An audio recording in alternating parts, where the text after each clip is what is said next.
पता है मैं लिपन आर्ट बनाने में काफ़ी ज़्यादा व्यस्त हो गई थी इन दिनों। एक पेंटिंग थी ओम नमः शिवाय की, जो कि काफ़ी चल रही थी मुझे, वो पेंटिंग मुझे बनानी थी, जो फाइनली आज मेरी ये पेंटिंग फिनिश हो गई है ओम नमः शिवाय की। आप देख सकते हैं इस पेंटिंग में मैं थोड़ा आपको बताना चाहूँगी कि मैंने किन किन चीज़ों का यूज़ किया है। तो मैंने सबसे पहले लिपन आर्ट का यूज़ किया है, उसके बाद मिरर वर्क किया है, थर्ड मैंने यूज़ किया है मांडला का। इसमें एक ही पेंटिंग में मैंने तीन चीज़ों का यूज़ किया है। आप देख सकते हैं कितनी सुंदर बनी है।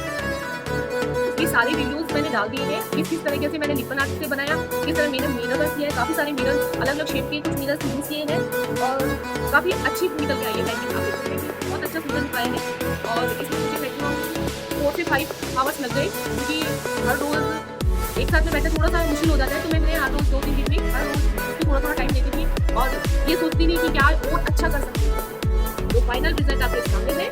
प्लीज़ अगर आपको मेरी ये पेंटिंग्स अच्छी लगती है तो शेयर कीजिए, सब्सक्राइब कीजिए और बेल आइकन को प्रेस करना तो